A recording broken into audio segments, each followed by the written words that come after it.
Welcome back, guys, to another episode of not Wildlings sailing, but Wildlings uncovering new problems.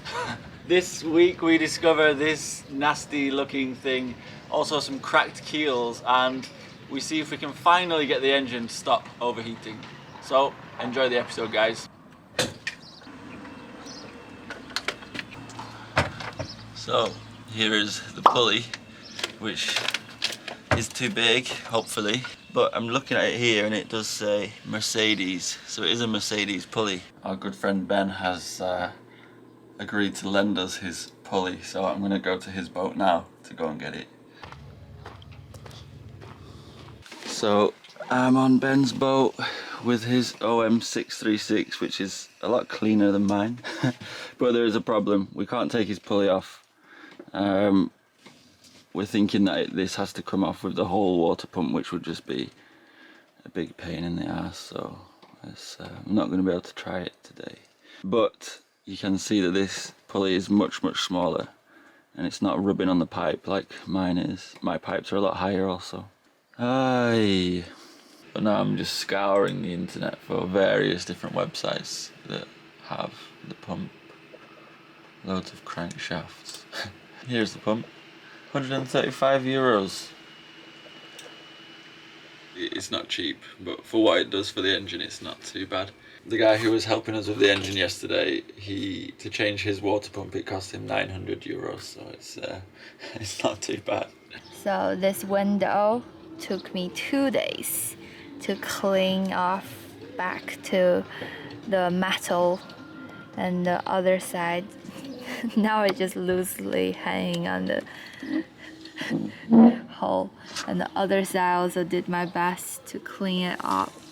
And because we wanted to paint the blue stripe into white again, so I'm going to take out the 3 windows on one stripe and then make sure they're properly serviced, cleaned, and ready to be put back on, and Mark can sand and paint this blue and create a very clean surface for the window to go back on. As you can see, the reason it's so difficult to clean is because of this gray rubbery thing put on before, and it really takes a long time. Today we're having a Moroccan style dinner. Because it's Ramadan, so in the supermarket they have a lot of Moroccan or Muslim-ish dish ingredients to choose from. Inside it's just curried mashed potato, and I cut some fresh mozzarella to put in them, and now I'm waiting to make a semolina coconut flake cake, and it's one of the easiest cake you can make, so says from the recipe, and I will try it out and I'll show you how. So if it's really easy, you can make it too. For all the cakes are the same procedure. Mix the dry stuff together, mix the wet stuff together, and mix them together. So this is 1 cup of semolina and 1 cup of coconut flake, and I'll use the same cup for measuring the liquids. This is where Nadiana pokes the mixture with her fingers. Same 1 cup of sugar. Well, it's a lot of sugar. Well, I'm gonna cut on it. And 1 teaspoon baking soda. Mix dry together.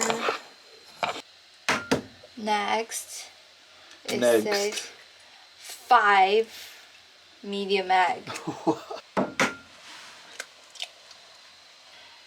I don't have any cooking oil, so I'm just gonna use olive oil. It might taste a bit strong, but I think it's all good. And one last thing is 1 teaspoon of vanilla extract. Okay. This is one thing I learned from cooking in Good Tidings Tiny Kitchen. You can't have one bowl of mixture and another bowl of mixture. You have to use whatever you're cooking with to utilize that. So I'm using the baking tray as the cooking mixture. This is called the Hitchcock maneuver.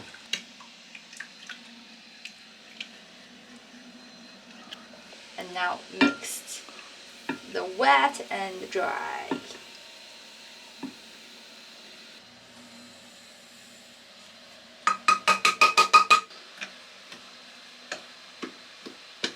Look at the size of this pomegranate. Where did you find this? It's actually bigger than your head. It isn't. It is. It's good price. That's how I got it. Looks better, but just a little bit more oil. Okay.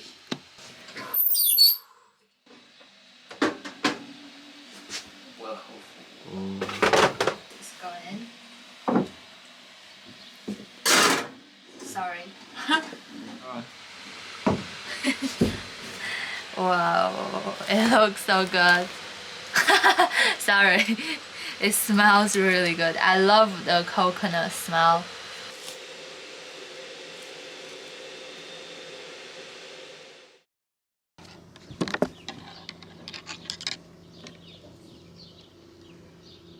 Second window is off. Now more cleaning to do.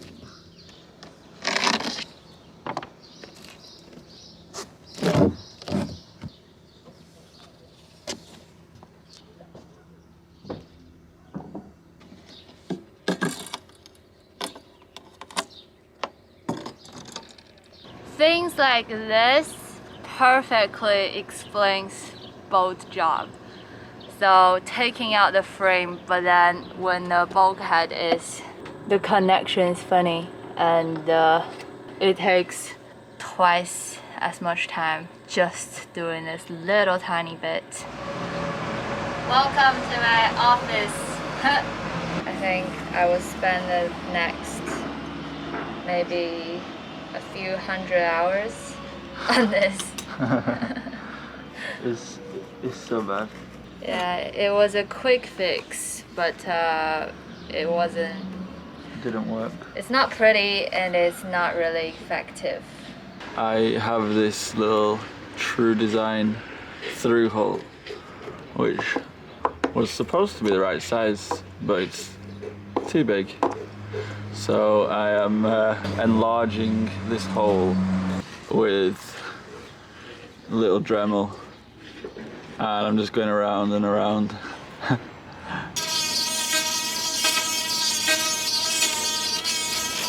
So my poor little Dremel tool is only battery powered, so that needs to charge. It couldn't handle it. But in the meantime, let me show you this little thing that we've bought. So this was the cheapest angle grinder on Amazon. It was 25 euros, I think. It had some good reviews and some bad reviews. The main reason we bought this, because we actually already have an angle grinder, was literally just for this. So to buy an angle grinder cover separately was very, very difficult. So we thought, well, we buy this new one and we get a new grinder at least. Anyway, I'm going to use this now while my other Dremel's charging. I'm going to find a suitable flat disc. And I'm going to go at this skeg.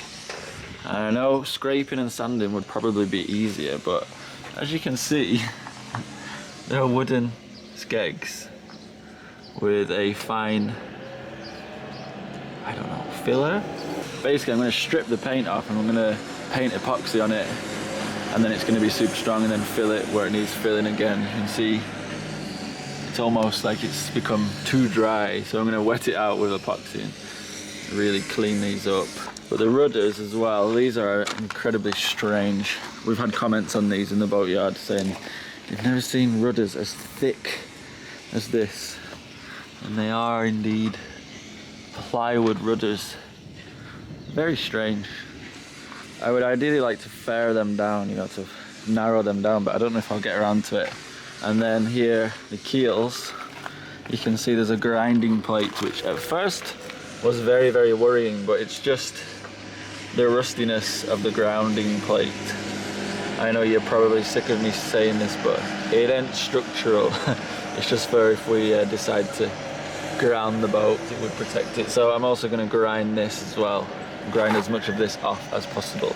These, I believe, are also wooden keels. I'm not sure, but we'll find out. You can see here some, I think that's separated where the wood is, and oh, it doesn't look too good. I'm sure it can be rebuilt up. What do you think, guys? Serious or not? Either way, I'm going to grind it down and see what lurks beneath this crack.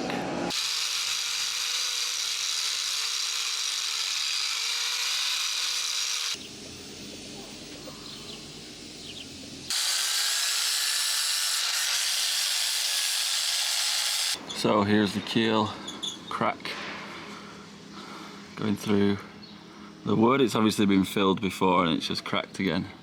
And then, I'm not sure. This hole has been filled. It's some sort of through bolt or something. I don't know. I'm not going to lose any sleep over this. I'm not worried about it. My plan is just to strip and epoxy, fill it where it's cracking and then get cracking basically. Behold the backing plate for the through hull. It has a very slight curve to match the hull shape. So I've actually seen that it's not necessary to have a wooden backing plate, so I'm not going to put it on. However, there's a bit of a problem. This through hull is recessed, so I'm going to have to basically carve this shape into the hull. Alright, so I've done my little concave thingy-majig. Now it's time to sicker this bad boy in.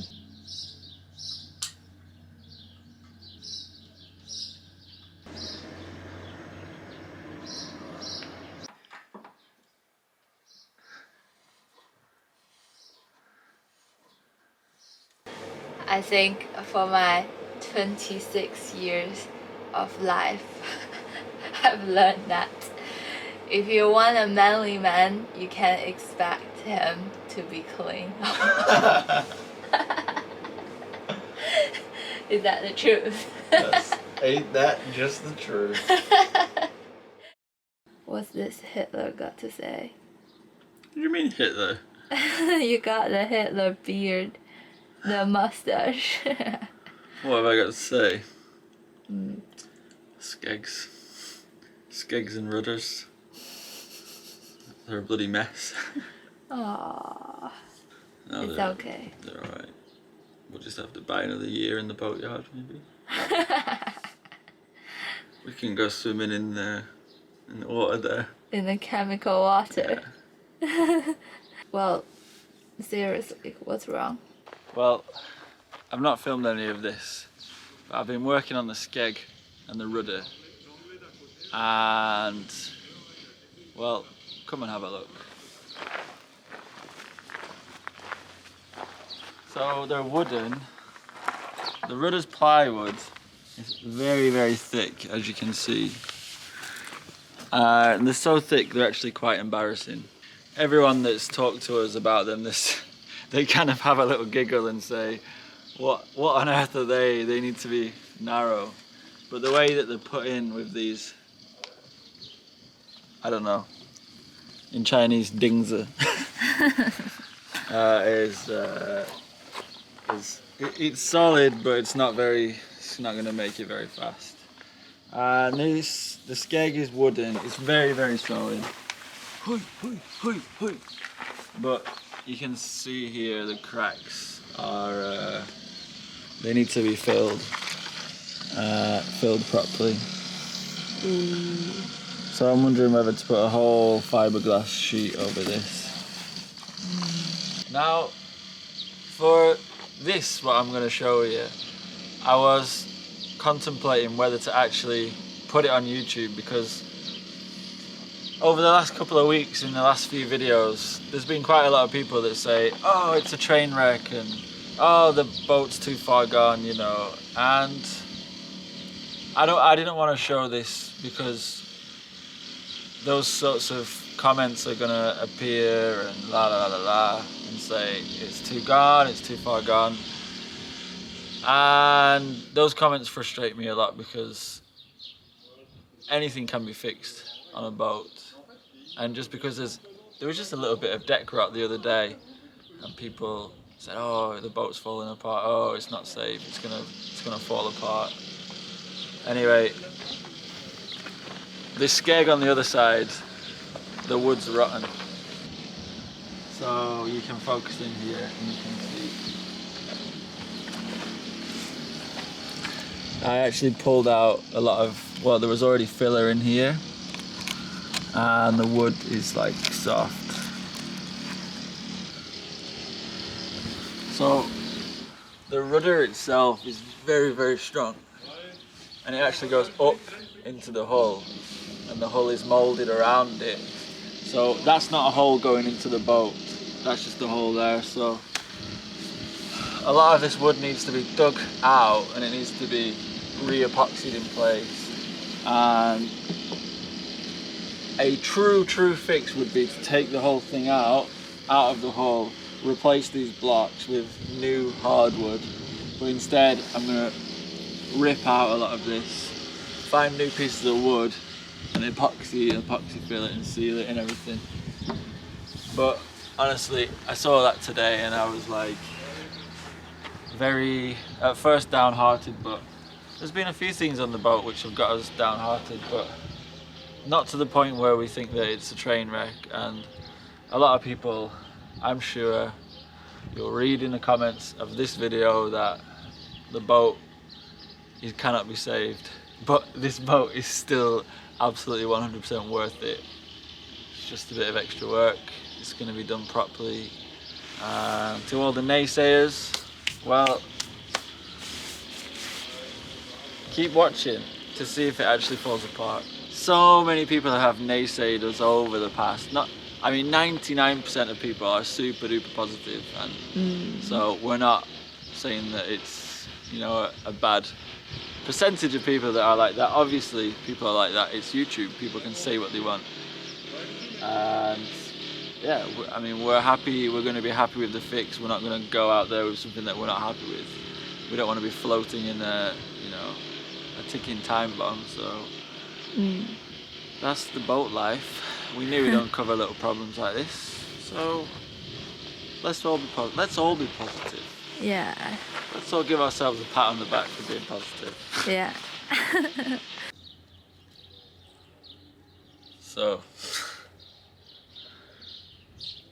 So just to recap, we're waiting on a water pump. Once that comes, I'm going to do a full coolant flush and then the engine is not going to overheat and that's going to be done. Then all the through holes are done. I have a water strainer for the engine. This skeg is the main problem. Obviously you can see there's a lot of rot inside the wood. So this has been fixed before, or I say fixed. I'm not sure if you can see on the camera, but this is like a foam, an expanding foam. Here's some I picked off earlier. So it was fixed previously, so this has obviously been a problem before. And inside, they filled it with some sort of expanding foam. So I also need to inspect up here.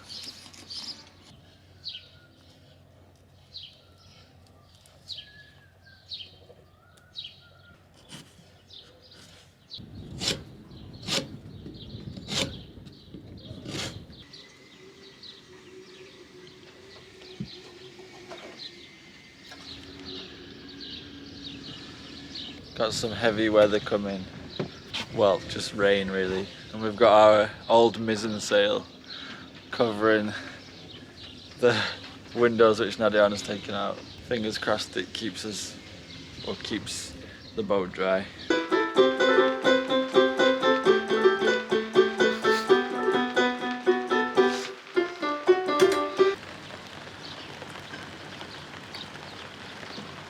Is it coming out from the... Oh no.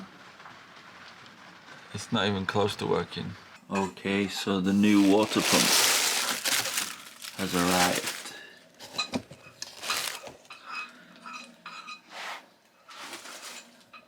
I just need to fit it. Here's the difference in pulley size. So this would have been driving the pump a lot slower, this. So I need to take this one out. And hopefully it will help in some way. I'm also going to flush out the system as well once it's all set up. So I've drained the coolant off and it looks, it's a little bit dirty. But it's not super rusty.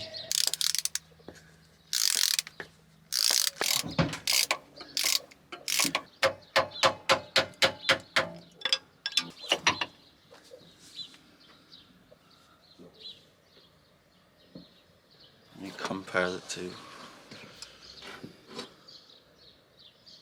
So here's the new pump, and I'm having a debate on whether I should really tighten up these bolts because they're a snap hazard. So I need to try and find some bolts that will fit.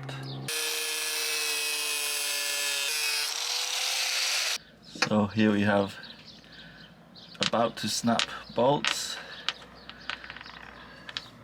compared with almost new repurposed bolts.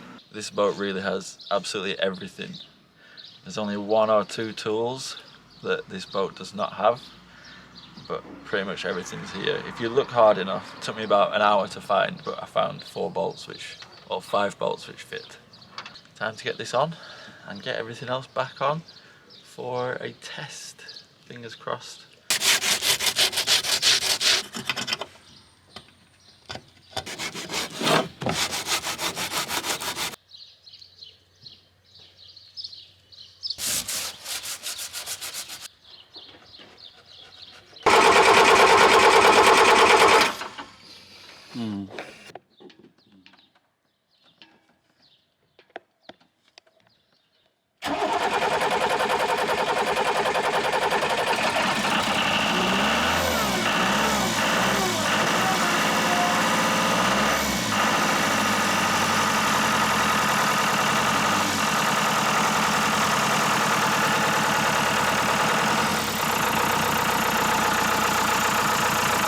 That was not the first try. I've been at this for about an hour trying to get it started. But now just to keep an eye on the temperature to see if it stays at the right temperature.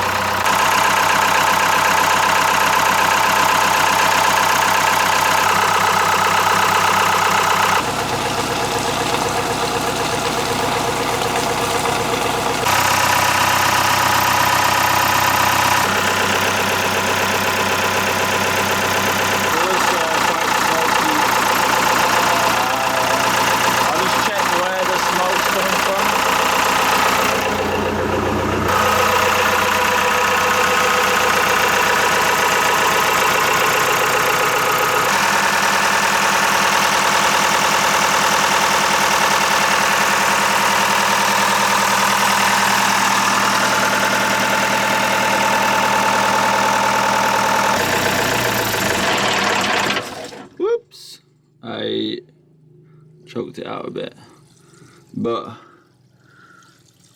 it's not gone over 80. Now it is, because there's no circulation of the cooling water. But how long do you think we ran it for? I don't know, I'm just super happy that it's going and it's not overheating. Previously it would get up to 90 when it was running, when there was no circulation. So I think it's helping. It didn't go above 80. And I was revving it quite hard. I did just choke it out then at the end. There is one problem though. This leak, diesel leak at the injector. So maybe that's the source of the bad starting. And fumes as well. Fumes also, there's water pouring out of the old... oh, you can still see it because there's pressure built up in the system still. There's a leak in that pipe, so the water's peeing out and becoming steam. I think that's fixed it, I think. Yeah, I think it is. Yeah, you think so? I know it is, because how much time and effort you spend into it. Ah, well, you know, thanks. You really did. Well, it's been a whole day of I'm proud. fiddling. Only today, you're only counting today. It's been many full days that you Well, have been working on this. Yeah, I should be more concerned now about the leaky valve. Oh, but I'm glad that it didn't get so hot so quick. But I'm still gonna do a coolant flush. And it's just started to rain, but we picked up this new tarp from our friend Ben, so we're hopefully gonna be waterproof tonight. Hopefully. I'm also making progress on my window, so I'm also happy. Cool. Good job, team. Good job, team. Patting you on the head. So I've had trouble getting the engine started all day actually. I've just been running it. I finally got it running. So we have obviously a fuel problem with that injector, which is a bit of a pain in the butt. But I'm going to run it for a bit longer today just to check the temperature and everything's working alright properly. We've reached equilibrium in the bucket. Enough water going in to what is sucking up.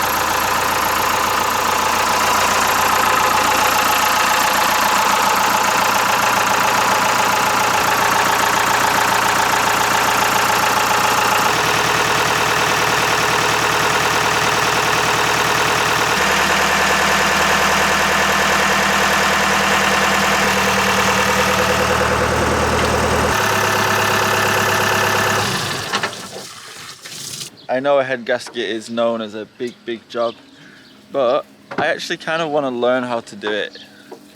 So I just need the tools and some help from some helpful people, and I think I'll be able to do it. That's if it is a major problem. I might just be able to tighten down the bolts on the cylinder head. But one really good thing is that the overheating problem is solved, but it's kind of one step forward and about 5 steps back. But we'll see. I'm going to the toilets now. I'm not going to take the camera to the toilets with me. So basically what that means is I think we're going to need another month in the boatyard. The original plan was to be out of here on the 23rd of May, but it's just not looking like it's going to happen. So 23rd of June is the new date for us to get onto the sea. I know a lot of people want to see us sailing, so we're going to really try our best to get out there. We did think the windows were a much better option to do at anchor. However, it's not the case because they are incredibly messy and we need the space under the boat. We need our little workshop to do those.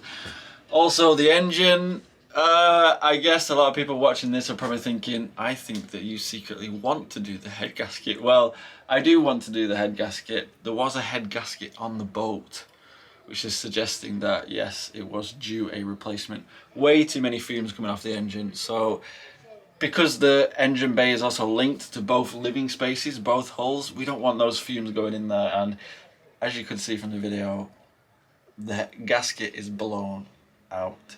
So although the engine does run, and it would run, but it's only a matter of time until it leaks into the cooling system and just messes up the whole thing. And we don't want that to happen when we're out at sea, especially not when we're maneuvering the boat. So thank you very much to you guys who've been to our coffee and PayPal over the last week. It's massively appreciated. It means that extra month in the marina is paid for by you basically, so thank you so much. Please give us a like if you've got this far in the video. Give us a like, it really helps us immensely, and keep all that good advice coming and positivity, love and all that good stuff. So see you in next week's video where hopefully, well, we'll probably end up just taking the engine to pieces and hopefully not break anything in the process. Well, thank you very much for watching this video and see you next week. Bye bye.